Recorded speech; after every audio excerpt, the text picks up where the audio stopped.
Ciao a tutti, finalmente un nuovo video. Questo video è una video risposta. Ci ho messo un po' a farla perché ho qualche problema, ho anche dovuta riprendere più di una volta. Problemi tecnici. Comunque ce l'ho fatta, eccomi qua. È la risposta a un commento di Sili. Non so se si dice Sili o Silai all'americana, non lo so. Penso Sili. Un cortese commento in cui mi chiede di esprimere qualche parere su alcuni argomenti. Prima di tutto, in effetti io mi diverto spesso a riflettere su vari argomenti per cercare di capirne i meccanismi, eccetera. E quindi mi fa anche piacere che possa capitare che qualcuno, guardando i miei video e sentendo quello che dico, abbia occasione di riflettere proprio ascoltando le mie parole, quindi ottimo. Dunque, per quanto riguarda l'ipotetico indirizzo green del governo italiano, io devo essere sincero, non ho tanta fiducia che esista un indirizzo green nella macchina governativa italiana. In realtà dovrei prima esprimere il motivo per cui ho abbastanza sfiducia nel governo italiano, ma questo magari lo farò in un video successivamente, più avanti. Eh, Adesso accennerò solo velocemente alla cosa. Una cosa che mi sento di dire è che se dovesse esistere una classifica dei paesi europei a maggiore indirizzo green, probabilmente l'Italia sarebbe più vicino agli ultimi posti che ai primi. In generale i governi, ehm, sappiamo, hanno interessi politici, economici ed eventualmente religiosi. Sappiamo anche che queste tre entità, questi tre poteri, eh, mirano allo status quo, cioè cercano di non far cambiare le cose, di mantenere le cose come stanno. E un indirizzo green, una nuova cultura green sarebbe un grande cambiamento e quindi non voluto. Giusto per approfondire leggermente questo argomento faccio un esempio che mi viene comodo perché lo conosco abbastanza bene. Per esempio il passaggio della mobilità da combustibili fossili all'elettricità come energia. Sorge quindi spontanea una domanda.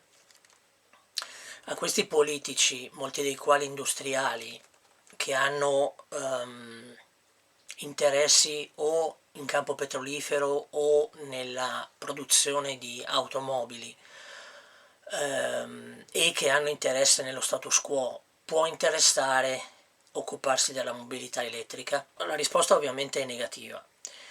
E una conferma a questo è l'andamento degli incentivi da 10 anni in qua, incentivi all'acquisto di eventuali veicoli elettrici, che o non ci sono stati o sono stati irrisori, insufficienti, oppure quando ultimamente si sono un po' presentati sono stati dati più che altro ai veicoli ibridi. Sappiamo bene che i veicoli ibridi sono veicoli che continuano a consumare combustibili fossili e sappiamo anche, o almeno qualcuno lo sa, che i veicoli ibridi pubblicizzati per essere verdi o che cosa, in realtà non vengono prodotti per questo, vengono prodotti perché altrimenti con gli scandali che ci sono stati i costruttori cioè non riescono più a costruire veicoli che rispecchino gli standard dell'Euro 6 e quindi devono farli ibridi e non è certo per questioni ecologiche. Comunque mi fermo qui su questo discorso che è abbastanza più complicato e eventualmente, anzi di sicuro, lo approfondirò in un altro momento, con altri video più avanti.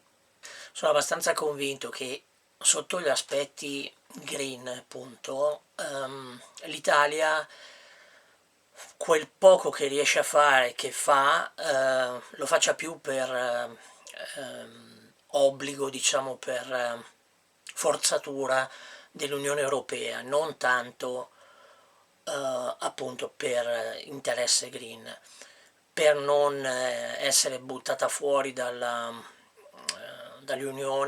o per non sfigurare rispetto agli altri paesi, e anche probabilmente per non doversi vergognare rispetto agli altri paesi che fanno molto più dell'Italia. Una cosa sicura è che comunque quello che viene fatto non viene fatto certo per interesse verso la popolazione, lo stato generale di salute o cose del genere, o comunque il rispetto per l'ambiente, sicuramente non per questi motivi. Non sono sicuro di aver capito bene il contesto della tua frase, la situazione che stiamo vivendo. Non so se ti rivolgi come situazione alla situazione virus oppure alla situazione politico-economica, visto che fai riferimento al mio video, al mio precedente video intitolato la crisi è finita, viva la crisi. Comunque, siccome il ragionamento nei due casi è molto simile, dovrei riuscire a risponderti lo stesso. Anche in questo caso parlerò più avanti in altri video della schizofrenia della società in cui viviamo. Una società dove sappiamo cosa bisognerebbe fare, facciamo le cose in maniera diversa e di solito sono diametralmente opposte rispetto a quello che si dovrebbe fare. Ad esempio la politica è stata inventata, per semplificare le cose, diciamo, per occuparsi del territorio e della popolazione statale, cercando di migliorare la qualità della vita, il tenore, il benessere in generale. Sappiamo che non è mai stato così invece. Stesso discorso per l'economia, anche lei inventata o perlomeno pubblicizzata per essere portatrice di benessere e di miglioramenti, quando anche in quel caso non lo è mai stato. Lo stesso discorso schizofrenico vale anche per la situazione virus, esattamente lo stesso discorso della politica e dell'economia. La situazione ovviamente richiederebbe che la politica si occupasse dello stato anche di salute della popolazione italiana, quando ovviamente si capisce che la macchina politica si occupa solo della salute della macchina politica e dei suoi interessi. La teoria è certamente che la politica dovrebbe occuparsi dell'interesse della popolazione tutta. Sappiamo che invece la politica si interessa degli interessi di se stessa, della politica, come anche della salute di se stessi, come qualsiasi altro lavoratore come tendenza. La politica in fondo è fatta da persone che sono comuni lavoratori dipendenti che ovviamente si occupano come interessi principali del proprio posto di lavoro e dei propri interessi economici, come qualsiasi altro lavoratore. Raramente questi interessi equivalgono a quelli della popolazione, anche perché i politici pretendono di essere di una classe leggermente differente, classe economica leggermente differente. Nell'occuparsi quindi della situazione virus, la politica si occuperà della propria salute, non quella della popolazione, a meno che non sia indispensabile, quindi le manovre che vengono fatte sono fatte, diciamo, come si dice in un detto, diciamo, per mantenere la poltrona. Quindi se seguire le direttive OMS come suggerimenti e come procedure la classe politica pensa sia una buona manovra che gli dia qualche vantaggio, allora le seguiranno, altrimenti non si faranno problemi a lasciare la popolazione italiana a se stessa, occupandosi solo della propria salute. È stata quindi una fortuna che l'OMS, per la sua funzione, si sia proposta in tutto il mondo come cardine centrale per gestire la crisi virus, e quindi tutti i paesi, le organizzazioni politiche dei vari stati si sono accorte che se seguono le direttive OMS, il Consiglio OMS, fanno la cosa più giusta, diciamo, e ci guadagnano in credibilità. Se non le seguono, ci perdono in credibilità.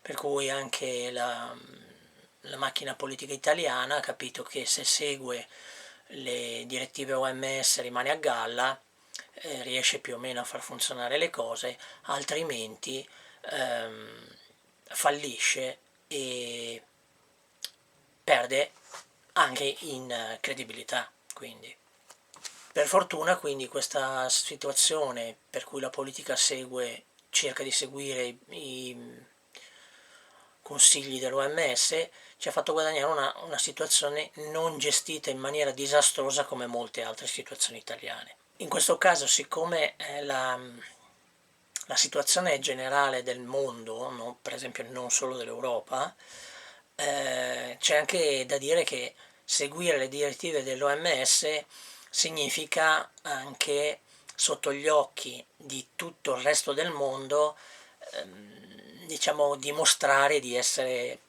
all'altezza, nascondere il fatto che probabilmente siamo ancora in una società in via di sviluppo e non certo con una politica matura e capace. Ora, se prendiamo il generale disinteresse della politica verso lo Stato e la popolazione italiana, poi gli aggiungiamo la sfiducia generale che la popolazione ha verso la politica, e poi gli aggiungiamo anche la scarsa quantità di informazioni e la scarsa volontà di occuparsi della propria salute della popolazione italiana per colpa dell'informazione che è o assente o imprecisa o addirittura sbagliata, certo capiamo lo stato in cui siamo con la situazione del virus. Ovviamente per tutti questi argomenti bisognerebbe approfondire molto di più. Io ho buttato lì un po' anzi forse troppe idee e spiegate molto alla leggera, solo per dare risposta alle domande che mi sono state fatte. Farò sicuramente degli approfondimenti più avanti, soprattutto, cioè comunque in generale, ma anche e soprattutto se mi verranno richiesti. Per ognuno di questi argomenti potrei fare anche diversi video di approfondimento, di ragionamento, perché sono comunque situazioni abbastanza complesse che ho semplificato moltissimo. C'è però un messaggio che secondo me è interessante da dare, diciamo, in generale a chi guarda questo video, e che è probabilmente quello che avremmo dovuto imparare o che dobbiamo imparare da questa situazione del virus. Il messaggio qui, secondo me, che andava imparato, che va imparato grazie a questa situazione che stiamo vivendo, è che se vogliamo che qualcuno si preoccupi della nostra salute, dobbiamo essere noi. Siamo gli unici interessati alla nostra salute. Certo, la politica non è interessata alla nostra salute. Se quindi vi interessa la vostra salute, perché non a tutti interessa, sappiate che probabilmente è meglio occuparsene da soli, non aspettare la politica. La politica appunto non se ne interessa, e aspettare che sia la politica a dirci cosa dobbiamo o non dobbiamo fare per la nostra salute, secondo me è un errore, perché appunto, visto che non sono interessati, non è detto che quello che ci chiedano di fare sia corretto. Quindi per preoccuparsi della propria salute dobbiamo essere noi, fare o non fare le cose non perché perché veniamo obbligati dalla politica, ma perché teniamo la nostra salute. Per quanto riguarda la possibilità di fare altri video su argomenti sociali, diciamo, sicuramente sì, ne farò parecchi più avanti. Ne ho diciamo in serbo parecchi, per motivi che saranno magari anche più chiari più avanti. Io stavo aspettando di procedere con molti video a carattere sociale che ho, diciamo, da parte e che voglio fare, aspettando appunto di cominciare la vita nomade come vorrei farla, quindi aspettando di cominciare a muovermi prima di fare quei video. Per due motivi. Un motivo è perché ritengo che questi discorsi siano più coerenti con quella nuova vita che vorrei fare. E poi come secondo motivo è che muovendomi ci sarà possibilità di visitare, per esempio all'interno del territorio italiano, anche delle situazioni che diciamo portino una conferma ai pensieri che posso diciamo esprimere in un video. Ti ringrazio quindi Sili per il commento e i complimenti che mi hai fatto, mi fa piacere che i miei video ti incuriosiscano e quindi aspettatene molti altri più avanti perché comunque queste questioni mi interessano e quindi ne parlerò di sicuro. Vorrei anche dire in generale un po' a tutti che mi fa piacere avere commenti come quello di Sili che mi ha chiesto un parere appunto su argomenti sociali, perché come probabilmente qualcuno avrà capito sono argomenti che mi interessano e di cui mi piace parlare e su cui mi piace ragionare. Quindi se vi sentite di chiedermi qualche approfondimento o un parere su qualcosa, fate pure, mettete una richiesta nei commenti oppure mandatemi un'email che sicuramente mi verrà comodo, mi farà piacere rispondervi e mi farà anche comodo perché come in questo caso ne approfitterò per fare un video in più da aggiungere alla collezione di questo canale. Bene, direi che penso di aver risposto più o meno a tutto. Vorrei ringraziare tutti in generale per quello che fate per il canale, quindi visualizzazioni, commenti, eccetera. Un particolare ringraziamento a Sili, spero di aver risposto ai suoi dubbi, alle sue osservazioni e niente, per questo video è tutto e ci vediamo ai prossimi video. Ciao a tutti!